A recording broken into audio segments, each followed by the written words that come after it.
So today is Wednesday the 19th, 2020, August, the first day of class. Yay. So exciting. First I want to start off this video talking about Guardian, the sport drink. This is a pretty good sport drink. I gotta do a little review on it right quick. I take C4, I take pre-workout, I take different products, and I like to try and see what they do for me. Some of them do good, some of them don't. Now, one thing about Guardian, it got 80% caffeine in it. Now, and also too, got a lot of vitamins, minerals, and stuff in it. But the good thing about it is, I know like when I do cardio in the gym before my workout, I'm tired, I'm beat. I be drinking this as I work out or doing my cardio. I feel pretty good. Now, the taste, they got three flavors: tropical, berry, and orange. My favorite is the berry, the tropical. All of it's really good, but I like berry the most. I'm gonna put the link at the end of this video in the bio. Put the link in my bio, and I'll put you use my code BigLeonard77 for 20% off. Give it a try. I guarantee you would like it. You would really like it. Like I said, I've been drinking this drink almost probably every day, and I have had no complaints.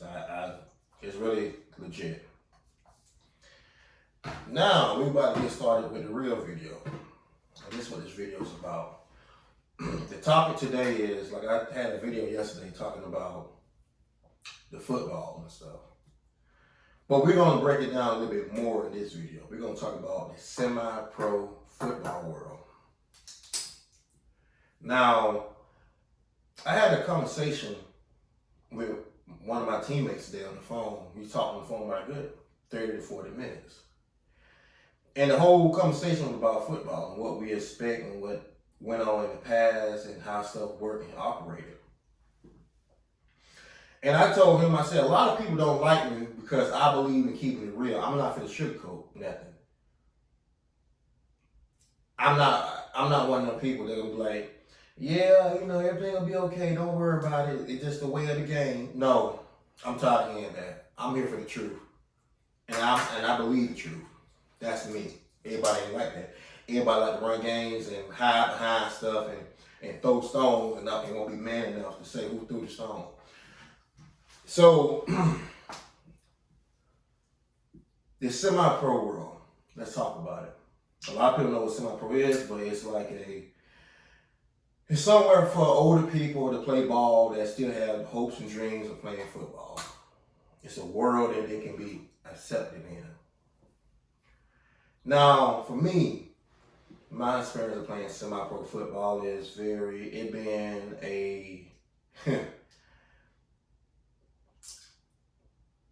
been very disappointing. Very disappointing. And like I said, I'm talking from my experience now. I can't talk about from nobody else. I'm gonna tell you what my teammate told me earlier about his experience. And kind of similar. And the thing about semi-pro, what I don't like about it is these coaches and like to control you, meaning where they want to push you in a position that what you don't want to play. I get recruited as a defensive lineman, but I'm playing offensive line. Okay. Number two, I feel like personally that some of the players, I said some, keyword, some players don't take it serious. Meaning where people and players don't understand that it's certain stuff you got to do outside of football to keep your body going and moving and stuff. People think and it's amazing, like a lot of people don't even know what semi-pro even is. It's just like arena football. A lot of people don't know what arena football is. But the thing about semi-pro is, it's a joke. I don't take it serious. I really don't. I legit be blocking somebody and laughing. I'm 6'3", 310 pounds. Going against a guy that played defensive end, 5'8", 190 pounds, maybe 200. How can I use that film of me blocking him for a high level of football, or going to the pros, or trying to get an NFL tryout, CFL, counting the ball, go overseas? I had a scout to tell me, if I show this film to somebody, they'll laugh at me. And they would laugh at me. Like, my big self going against somebody that's 5'8". Like, that's like some little kid high school shit. Let's keep it real. And the mindset of some of the players in this semi-pro stuff is mind-blowing with the stuff I hear and see. We going to halftime. You got players on other teams and stuff lighting a blunt on the sideline. And you got kids and family members in the stands. How do I supposed to take this serious when we lighting blunts and stuff on the sideline? Okay? I notice a lot of people get more, a lot of players get kicks and giggles out of their uniform. They more worry about how they look than worry about the big photo. The big photo is, your goal should be get film, go to a higher level. There's no reason why you should be playing semi-pro football going on 10 years and you still at semi-pro football. It's no reason. You should be wanting to try to do better and go higher level ball. You should want to. But some people are comfortable at semi-pro. I refuse that.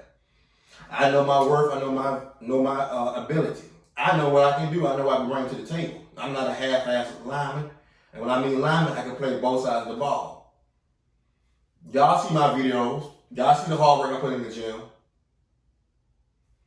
And my thing of this is, I really feel like other players like around you don't put in the same amount of work. Yes, you know, these people say worry about yourself and stuff like this and this and that. That is cool and that is true. But y'all got to remember, football is a team sport. If I'm doing my job and blocking somebody, and then the other 4 linemen on the line ain't doing their job, or they not strong enough to hold up this big old defensive tackle, they getting pushed back to the quarterback, what then? You see? I'm really disappointed in the semi-pro football world. I'm just disappointed. It's just unacceptable for me. It's just very unacceptable. I mean, like, we grown men, but we got the mind. Some of us, again, keyword, some have the mindset of a kid. We over there arguing and cussing at the coach and stuff over they didn't get enough playing time, while you got kids and stuff looking up to you.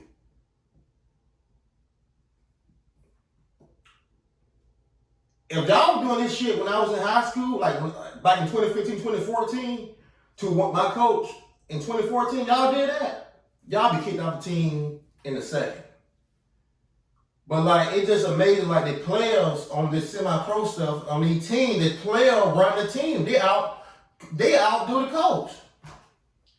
And then all of that, you know, I try to change my mindset. I try to get this football semi stuff, you know, a second chance, a third chance, a fourth chance. But it's some stuff I just can't understand. And this is another one too. And like I said, I keep it real. If you don't like what I'm saying right now, please unfollow me, delete me off of Facebook. I don't care, please, because it's the truth. I'm here for the truth. If I'm calling a coach, and I'm supposed to be one of your key guys on the offense, and you don't answer my phone call, and not only that, you leave your icon on Facebook by my missed call, I'm calling on Facebook because I don't have your real number. And you expect me to respect you and stuff and listen to you, but when I need your help to get more understanding and get a better game plan of what we're doing this weekend, it's unacceptable. And how do you supposed to take this program for real when you got coaches who won't even answer your phone call and you play for them? But it's funny to me though. Everybody want to point fingers and shit when you don't show up to a game though. But you know, it's like this. When people like to use people, they like to use you till they suck you dry, till you don't have nothing. I ain't gonna say what team, but if you know me, you know what team I'm talking about. I played for one team, I was struggling during this time, around the same time. Matter of fact, let me say this 2020, it was in 2019, I believe. Yep, it was 2019 in August, September, around this time. I was playing for this one team. And God knows, like, you know, everything was fine and stuff, but I couldn't afford to keep on doing this stuff. Because at the time, I was trying to live on campus at Morehouse. And the dorms on campus were full. So, you know, I had to get an Airbnb and all that, spend all this money in Airbnb and stuff. A lot of people don't know, I barely had money to eat because the Airbnb in Atlanta probably, and it was in a rough neighborhood too. Probably like $70, $60 a night. I couldn't afford that. It got so bad, what people don't know, like I said, ain't no shame to me. I keep it real. I don't want y'all to think I'm just this person on social media, got it made, got it all, don't struggle, got it, think he cocky and whatever. I'm not cocky. I'm humble. Very humble, because I've been through some stuff. It got so bad that I told my mom, it was on a Saturday morning, I will never forget it. I looked at the window, I said, you know, I'm hungry. I'm starving. And it was so bad because I told my mom they were coming up from South Georgia, coming to get me. I said, can y'all stop by a gas station and give me some chips? I'm hungry. It was that bad. Okay? She came and got me. Her, my mom, and my uncle came and got me. I came outside the Airbnb, my mom was down because it was like on a hill. My mom looked at me and looked at her. And she just wrapped her arms around me. She said, no, Chris, you coming home with me. My middle name is Christopher. She said, Chris. Everybody call me Chris back at home. She said, you coming home with me. You coming home. Get your shit, you coming home. I can't stand this shit. I can't stand it. Now, be mindful. The only reason I was in the Airbnb because I was trying to go back to school and stuff. And at the same time, I was playing football for the same team. But I didn't have nowhere to stay. But then, thank God, God sent my roommate, the funny guy, the hype man y'all always see in my videos in the past. He had me, God sent him so I can stay with him and his other roommates, you know, until I get on my feet, until we can do better. So I was sleeping on the couch, because I know if y'all were following me last year, y'all remember there was a lot of videos on the couch and stuff, funny videos. And then, you know, their lease was up, and then me and my roommate got a place together in October. This is the place y'all see now. So I came a long ways. But at the same time, this same team I played for turned their back on me. None of them people, none of the coaches and stuff reached out to me and asked me, how you doing? How you making it? They so worried about themselves. They worried about their team and stuff. And I remember that. But I forgive them though. But I won't never forget that. And that hurted me so much because it's like, I was there that year before that, 2018, they never missed a practice. Once again, semi-pro. Never missed a practice out there every weekend. And that's how they did me because I stopped playing ball. But I couldn't afford it no more. I couldn't afford to pay $20 for gas to help pay for the transportation for them so we can go on these trips and stuff for these games. And be mindful. We're going to issue money out to them, but we're not getting paid. So you keep taking money out of your bank account, you're not putting money back in your account, you're going to go dry. So all this was going on. But, you know, thank God I made it through. I still had all A's and B's last semester, even with all that going on. And ended up with an apartment with my roommate. God worked in a mysterious way. You cannot tell me God is not real. But sometimes he will humble you to you on your knees and you don't have nothing. So you can cry out to him and pray and ask for forgiveness, and he will bring you back up to the top. And bring you back up and bless you 10 times more than you ever had.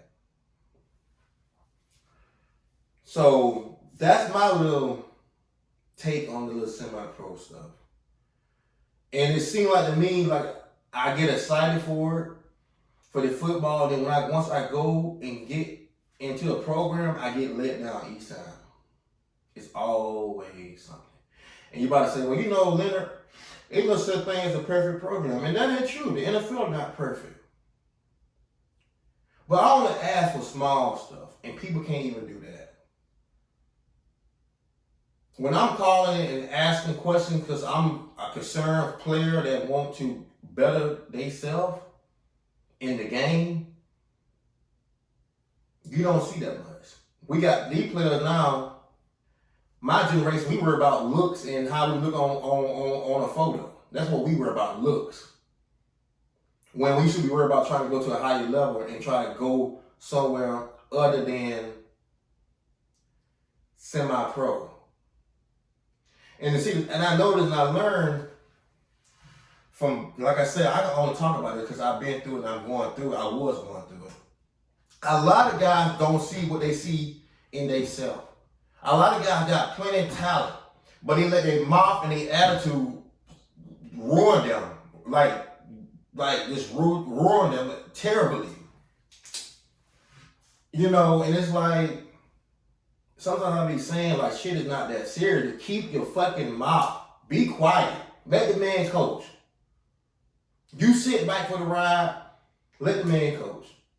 And the players want to outdo the coach, want to outcoach the coach. And I'm like, it's too much. It's too much for me. It's too much.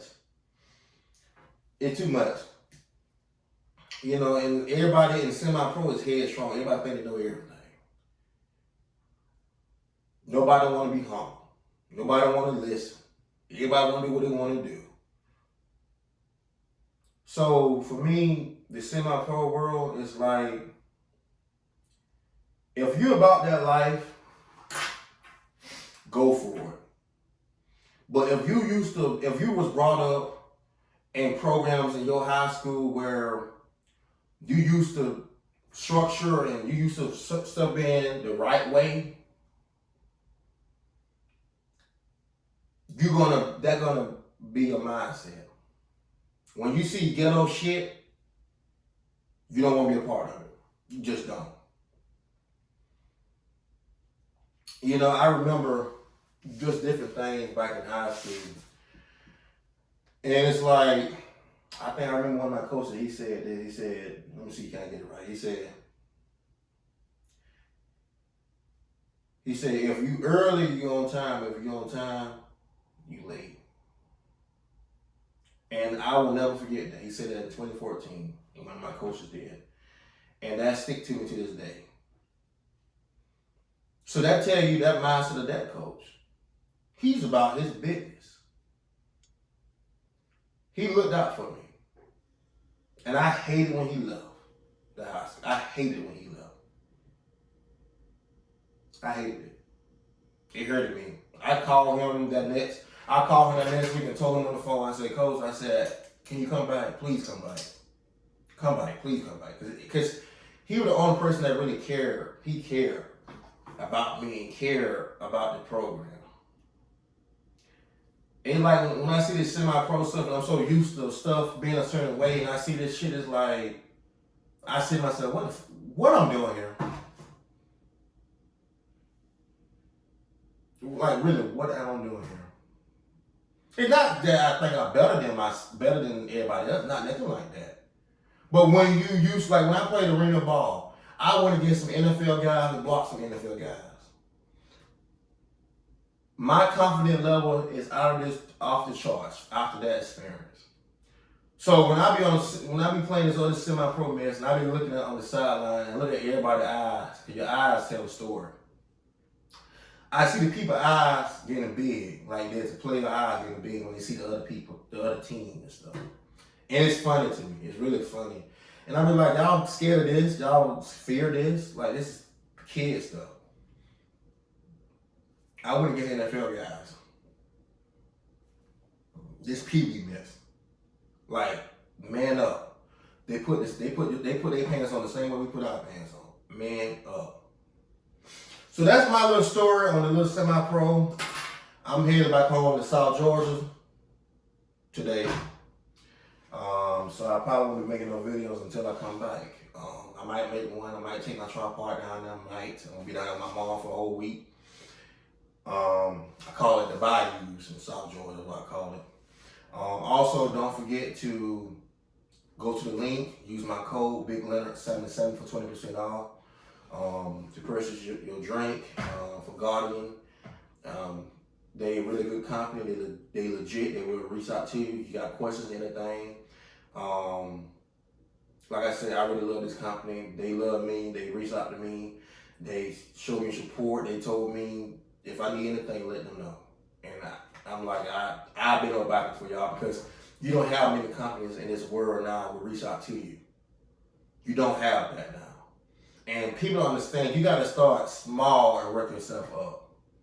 You can't always start with the big companies. Like I said in the video last night, you can't always start with Nike, Adidas, and all these big companies. Work yourself up with a small company, make a foundation, and work yourself up to greater things. And that's the whole point of this video. So once I return back from South Georgia, I might make a video, might not, I don't know yet. But I'll keep y'all updated.